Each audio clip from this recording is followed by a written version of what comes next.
Bolognese je jedan od meni omiljenih soseva za testeninu, a u današnjem videu podelit ću sa vama jedan od najboljih recepata za bolognese sos, koji je ujedno i odlična baza za mnoga druga jela, pa tako ako vam ostane višak sosa, lako ga možete kombinovati uz krompir ili pirinač i tako dobiti potpuno novi obrok.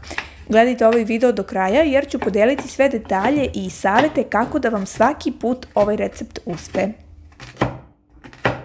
Za početak treba vam jedna glavica crnog luka, nekoliko čena belog luka, jedna šargarepa i oko trećina glavice korena celera. Svo ovo povrće naseckajte na sitne komadiće ili ga usitnite u secku ili blenderu, tako će povrće da bude onako homogeno i pustit će svoje sokove, šta god da odlučite nećete pogrešiti. Na malo ulja kratko propržite povrće, svega nekoliko minuta, tek toliko da luk omekša. Zatim dodajte oko 300 g mlevenog mesa. Ja koristim mešano meso, kombinaciju svinjskog i junećeg, vi naravno možete koje god vam je po ukusu. I ovdje dodajem oko 100 g sitno seckane dimljene slanine. Slaninu možete dodati i na početku zajedno sa povrćem, ja sam je sad dodala ovako, nije bitno, u svakom slučaju nemojte izostaviti ovaj detalj. Posle nekoliko minuta kad meso malo potamni, u 200 ml vode rastvorite jednu kockicu za supu i prelijte sos ovom mešavinom. A zatim dodajte jednu konzervu paradajza. Ja koristim oljušteni paradajz, možete i seckani koji god volite.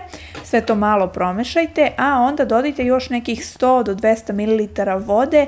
Ja sam vodu sipala u ovu konzervu od paradajza kako bih iskoristila sav sok od paradajza iz konzerve.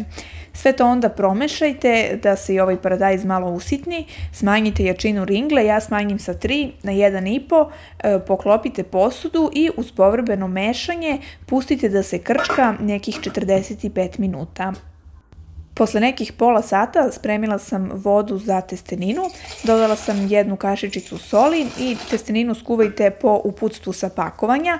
Obično se kuva nekih 7 ili 8 minuta i pre nego što bude skroz skuvana, isključite ringlu i ubacite u sos 3 do 4 kutlače ove vode u kojoj se kuvala testenina. Nemojte preskakati ovaj korak, ovo je možda i ključno za taj poseban ukus bolognese sosa, jer će ova voda dati tu posebnu gustinu i jedan poseban šmek sosu.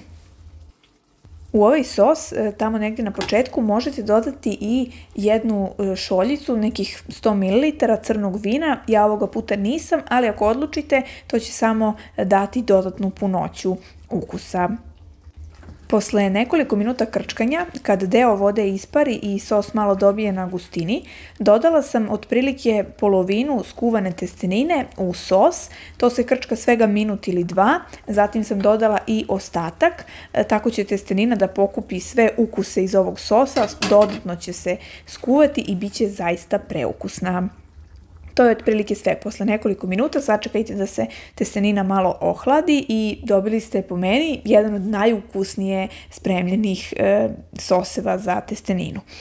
Ja sam za kraj narendala malo tvrdog sira i to je sve. Ukus je zaista odličan. Lajkujte ovaj recept, podelite ga sa prijateljima, pišite mi vaše utiske i obavezno zapratite Kutak ukusa za još mnogo zanimljivih i ukusnih recepata.